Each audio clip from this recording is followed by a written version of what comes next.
আসসালামু আলাইকুম। মানুষ কেন সিনেমা দেখবে?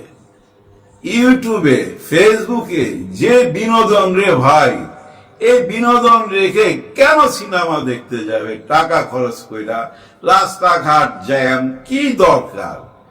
দেখেন, আজকের বিনোদন কি জানেন? আজকের মার্কেটে সবচেয়ে বড় বিনোদন ফজলুর রহমান, রুমিন ফারহানা, এই দুইজন আজকে সবচেয়ে হাইলাইট বিনোদনের।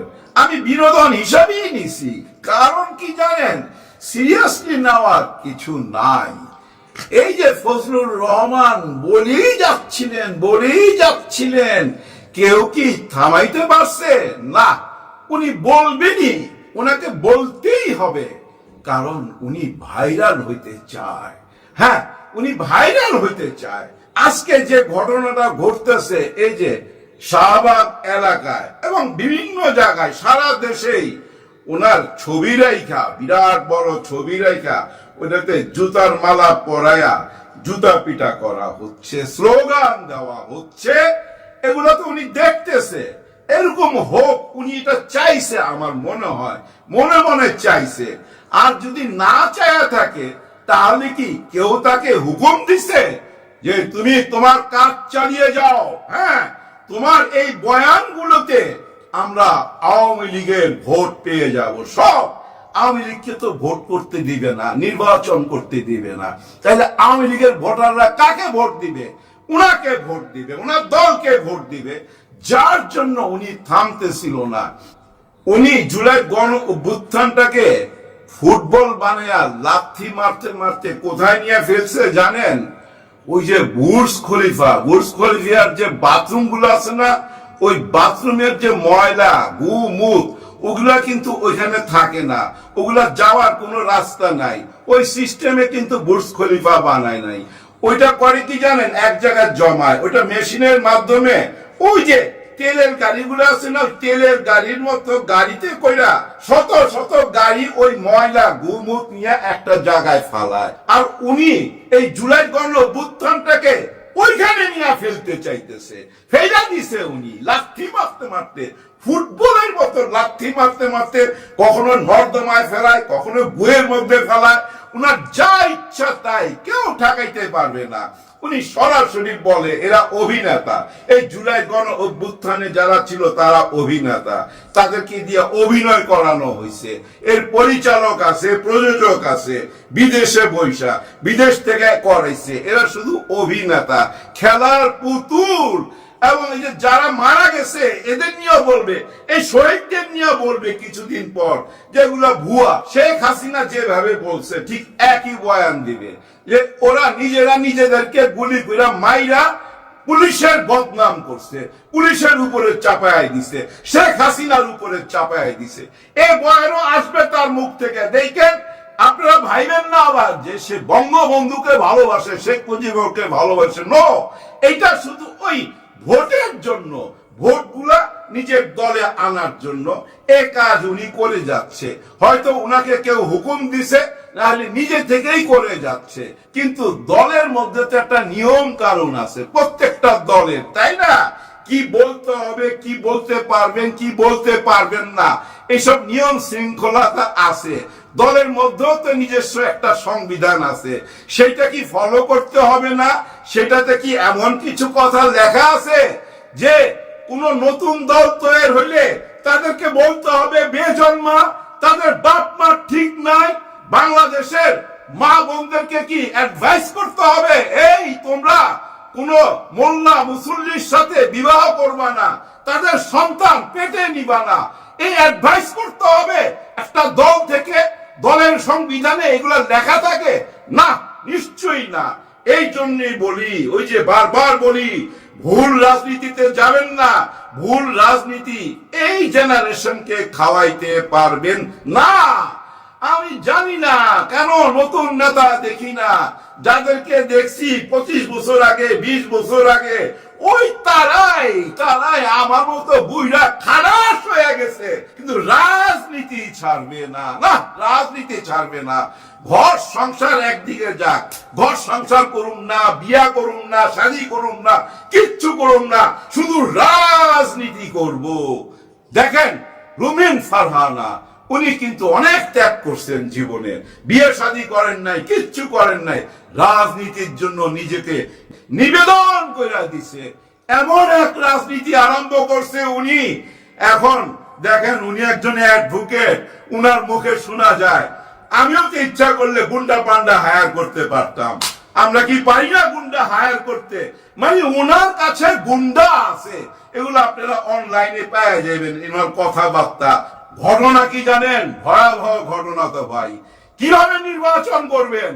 নির্বাচন যে কমিশনার, যে নির্বাচনের মা বাপ, যে নির্বাচন করাবে, ওইটা হলো ওনার হেডকোয়ার্টার, ওনার অফিস। ওই হেডকোয়ার্টারের মধ্যেই আজকে গুন্ডামি হয়ে গেল। নির্বাচন হেডকোয়ার্টারের মধ্যে গুন্ডামি, বাইরেও বুঝছেন দাঁড়ায় ছিল লাঠি লুঠা নিয়া। আয় হায়, পুরাটা হয়ে গেছিল জানেন ওই যে ব্রাহ্মণবাড়িয়ার মতো। ঢাকায় এসব অনুমতি নাই, টেটা বললাম না, নাহলে টেটা বললাম দিয়া শুরু হইতো। দেখেন রুমিন ফারহানা আজকে অভিযোগ করছে, নিজের দলের প্রতি অভিযোগ আছে ওনার, বিরাট অভিযোগ।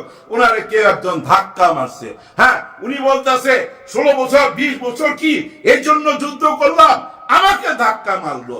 আর ওই ধাক্কাকে কেন্দ্র করে জানেন জুলাই গণ অভ্যুত্থানের এক সৈনিককে ওনারা ইচ্ছা মতো মারছে, লাথি মারছে, পায়ের নিচে ফালাইয়া ফুটবলের মতো খেলছে। এইটা কোথায়? নির্বাচন হেডকোয়ার্টারে। যারা এই দেশে নির্বাচন করবে, হায় হায়, নিজের ঘরের মধ্যেই মারামারি, বাইরে কেমনে নির্বাচন করবেন আপনি? মানুষ বিশ্বাস করবে? ভাই আপনি বলেন, আপনি বিশ্বাস করবেন? আমি নির্বাচন কমিশনার, আমি সারা দেশে নির্বাচন করাবো। আজকে আমি ডাকছি 2-3টা দলকে বোঝাপড়া করার জন্য, ওনাদের মধ্যে একটু প্রবলেম আছে, ওই প্রবলেম গুলো আমি সলভ করব, 2 দলের মিল মহব্বত করায় দিব। নির্বাচন সামনে, ওই জায়গায় মারামারি, ওই জায়গায় একজন নারীকে ধাক্কা, এবং ওইটাকে কেন্দ্র করে মারামারি। এবং ওই নারী, দেখেন উনি শুধু নারী না, উনি একজন অ্যাডভোকেট, উনি উকিল মানুষ, আইনের মানুষ।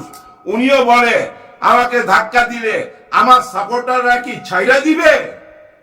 চিন্তা করেন, মানে আমাকে ধাক্কা দিছে, ধরেন একজন কেউ ধাক্কা দিছে, জানি না কি হয়েছে ঘটনা, হয়তো ধাক্কা লাগা গেছে বা ধাক্কা দিছে, কিন্তু ওনার বয়ান কি আমার গায়ে হাত দিলে আমার লোকজন কি ছাইরা দিবে? তার মানে ওই যে ফুটবল খেলছে, একজনকে নিয়ে পাড়াইছে, ওইটা জায়েজ করে ফালাইলো।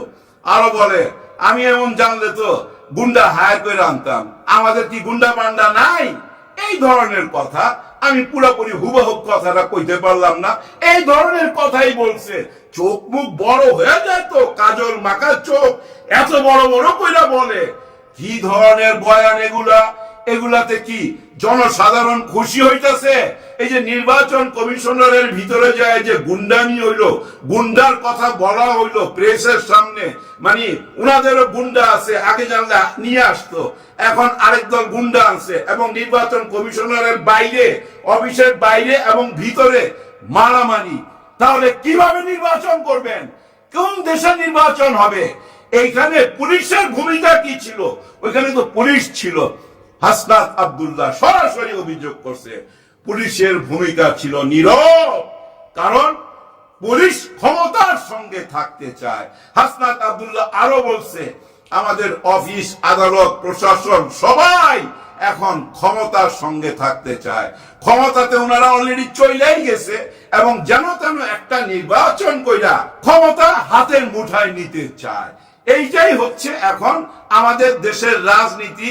কিন্তু জুলাই গণ অভ্যুত্থানের কথা আমরা বেমালুম ভুইলা গেলাম।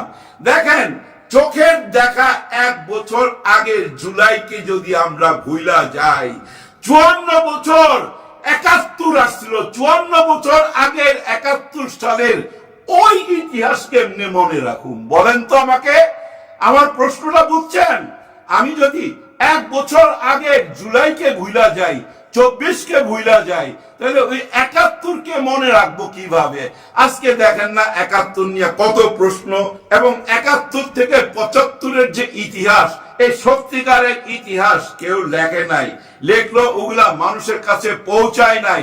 আমরা যে রাজাকার আর রাজাকার বইলা 54 বছর গেম খেললাম, মানুষকে চৌধু বানাইলাম এবং জীবন্ত মানুষকে ঝুলাইয়া দিলাম নাটক কইরা, শুধু নাটক কইরা। দেখেন বঙ্গবন্ধু নিজেই তো সবকিছু ক্ষমা কইরা দিয়া গেছে।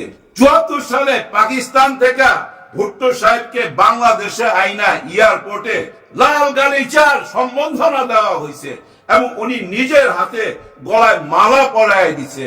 আর এই যে বিহারি ক্যাম্প আছে না, এগুলো নিজের দেখা ভাই। এই বিহারি ক্যাম্প থেকে সবাইকে আইনা এয়ারপোর্ট থেকে একদম ওই যে সচিবালয় পর্যন্ত দাঁড় করায়া স্লোগান দেওয়া হয়েছে। করে নাই, তখনই তো সব ক্ষমা করে দিছে, তখনই তো রাজাকারের রাজনীতি শেষ হয়ে গেছে। কিন্তু ওই ইতিহাসগুলা আমাদের সামনে আসতে দেওয়া হয় নাই, আমাদেরকে অন্ধকারে রাখা হয়েছে। আর আমাদেরকে অন্ধকারে রাখা এই রাজনীতিবিদরা এই অন্ধকার জগৎ থেকে টাকা পয়সা কামায়া বিদেশে বাড়ি ঘর বানায়া ওইখান থেকে এখন রাজনীতি করে। হ্যাঁ, আমাদের দেশটা পরিচালনা হয়তো বিদেশ থেকে, কেউ আমেরিকা থেকে, কেউ লন্ডন থেকে, কেউ ভারত থেকে। ভাই ছেলে খেলা পাইছেন নাকি আপনারা? এতই সোজা, এতই মজা, বিদেশ থেকে দেশ পরিচালনা করবেন। আর যারা রক্ত দিল তাদেরকে বেজন্মা বলবেন। পারবেন?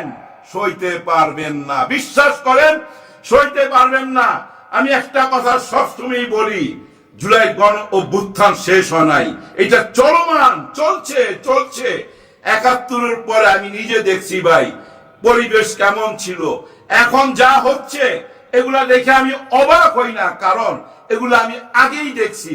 ৭১-এর পরে ৭২ পর্যন্ত পুরা 1 থেকে 1.5 বছর এইসব নাটক আমি দেখছি। আমি নিজেও ভাই বুঝছেন, একবার চলে গেছিলাম এই যে ইস্পাহানির বাড়িতে গুলশানে বন্ধু বান্ধব নিয়া, ওইখানে যায় দেখি সব লুট হয়ে গেছে গা, শুধু পয়লা ছিল ঘরের পর্দা। এই পর্দা, এরকম পর্দা, এইটা না, এরকম পর্দা, ওই পর্দা আইনা তখন আমরা বেল বটম প্যান্ট বানাইছি, আবার জ্যাকেট বানাইছি, বন্ধু বান্ধব সবাই মিলা ওই পর্দা দিয়া ভাই। তখনও এরকম একটা অরাজকতা চলতেছিল, বিহারীদের জমি দখল, সম্পত্তি দখল, দোকান দখল। আর এই যে মিরপুর আছে না, এই মিরপুরে স্বাধীনতার পরও ঢুকতে 2 দিন লাগছে। এই মিরপুরে যুদ্ধ চলছে এই বিহারীদের সঙ্গে। এখন যে জেনেভা ক্যাম্প দেখেন, এই বিহারী, ওনাদেরকে এখানে আনা হয়েছিল। ৭৪-এ ভুট্টো সাহেব যখন আইছে তখন কথা দিয়েছিল এবং দুজনে আলাপ হয়েছিল ইনাদেরকে ওনাদের দেশে নিয়ে যাবে। আজও নিয়ে যায় না, আজও এখানে পড়ে রয়েছে। কি অবস্থায় আছে আপনারা জানেন। টোটালটা একটা মাদকের আড্ডাখানা, ক্রাইমের আড্ডাখানা।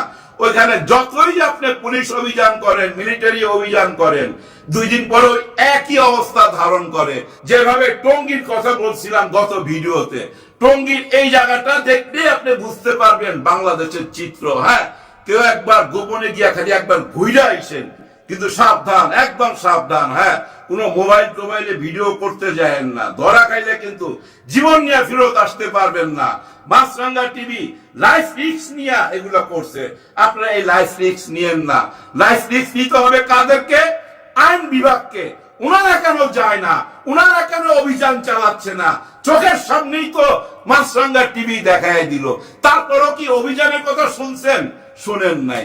তার মানে কি জানেন? সবাই অপেক্ষায় আছে, নির্বাচন আসুক, নির্বাচন আসলেই আমরা সবাই ভালো হয়ে যাবো, সুন্দর হয়ে যাবো, পবিত্র হয়ে যাবো।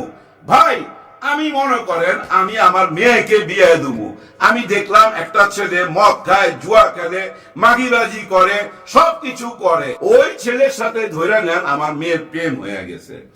আমি এখন ওই ছেলেকে ডাইগাই না, কি বলুম যে বাবা তুমি কি এগুলা ছাড়তে পারবা না? ও কি বলবে? হ্যাঁ আমি ছাইরা দেবো, তো আপনি বিয়া দেন, আমি ছাইরা দেবো। ছাড়তে পারবে না ভাই। সব থেকে মানুষ বের হয়ে আসতে পারে না। পারছে এই ফজলুর রহমান তার স্বভাব থেকে বের হয়ে আসতে। অতীত ঘাটেন, তার অতীত থেকে এই পর্যন্ত দেখেন তার ভিতরে কোনো মায়া দয়া আছে? এই বাচ্চা ছেলেগুলা, জওয়ানগুলা এই দেশের জন্য যা করলো, রক্ত দিল, কত মার বুক খালি হইলো, ওগুলা কথা বলে না। শুধু তুচ্ছ তাচ্ছিল্য, যা ইচ্ছা তাই। এতে কি বার্তা যাচ্ছে? দল, এই বড় দল আপনারাই বলেন কি বার্তা যাচ্ছে মানুষের কাছে? অবশ্য আমাদের দেশে 54 বছর যারা দেশ চালাইছে তারা মানুষের কথা কম ভাবছে, তারা শুধু নিজের দলের কথা ভাবছে। আপনারা খোঁজ খবর নিয়ে দেখেন, যারা আওয়ামী লীগ করত তারা কোনো না কোনো অ্যাঙ্গেলে লাভবান হয়েছে ভাই, লাভবান হয়েছে। খোঁজ খবর নিয়ে দেখেন, কেউ লসে নাই। অতীত যারা এই দেশ চালাইছে, যারা ক্ষমতায় ছিল, তারাও দেখেন নিজের দলের লোকের মধ্যে একেবারে গভীরে যারা থাকে তাদের কারো লস নাই। সবাই টাকা পয়সা বাড়ি গাড়ি সবই হয়ে গেছে। মাঠ পর্যায়ে কর্মীদের কিচ্ছু হয় নাই, তাদের একটা কাজও দিতে পারে নাই, বেকার রয়ে গেছে। 25 থেকে 30 লক্ষ মানুষ বেকার, এদের কোনো কাজ নাই। শুধু এদের একটাই কাজ, পার্টি অফিসে যায় বসে থাকা যার যার এলাকায়, এবং মিছিল আসলে লোকজন জোগাড় করানো, হালুয়া বিলি করা, সিঙ্গারা বিলি করা, টাকা পয়সা নিলাম, কিছু দিলাম, কিছু পকেটে ভরলাম। উপায় নাই তো গোলাম হোসেন, উপায় নাই, কারণ তাদেরকে কাজ দেওয়া হয় নাই। এই মানুষগুলোরে কাজ দেন, দেখবেন রাজনীতি সঠিক পথে চলে আসবে। মানুষ বেকার থাকলে ভাই খারাপ হইতে বাধ্য, কি করবে? টাকার প্রয়োজন। তো টাকা ছাড়া ভাই মুর্দাকে কবর দেওয়া যায় না, কবর দিতেও টাকা লাগে। অনেক দুঃখ থেকে কথাগুলা বললাম। যাই হোক, আমার এই কথাগুলা থেকে কেউ কিছু মাইন্ড করবেন না। দেশকে যদি ভালোবাসেন তাহলে সবাই একসাথে বসেন, না বসলে এই মাঠে ফয়সালা হয়ে যাবে, এবং এই মাঠের যুদ্ধে যে জিতবে তারাই আগামীতে দেশ চালাবে। এইটা বুঝা নিয়েন। দেখতে থাকি আমরা মাঠের যুদ্ধ, মাঠের ফাইট দেখার অপেক্ষা রইলাম। আর যদি সত্যি সত্যি দেশকে ভালোবাসেন, ইউনূস স্যারের সাথে সবাই বৈশা যান, নতুন চিন্তা করেন, পুরানো চিন্তা বাদ দেন না, ধৈর্য নেন। শেখ হাসিনা ক্ষমতায় আছে, 2029-এ যদি নির্বাচন দিত তখন কি করতেন? আপনারা যে সংবিধান করেন, ওই সংবিধান অনুযায়ী তো শেখ হাসিনা এখনো প্রধানমন্ত্রী। উনি নিজেও সেটা দাবি করেন। উনার দাবিটা তো অমূলক না, কারণ আপনারা ওই সংবিধান মাইনা চলতে চান, ওই সংবিধান মানতেছেন। ওই সংবিধান দিয়ে কিছু হবে না। নতুন সংবিধান আনেন, নতুন বাংলাদেশ গড়েন, মানুষকে শান্তি দেন, না হলে মানুষের এই বুকের আগুনে জ্বলা পুড়া ছাই হয়ে যাবেন। সবার জন্য সবাই দোয়া করবেন।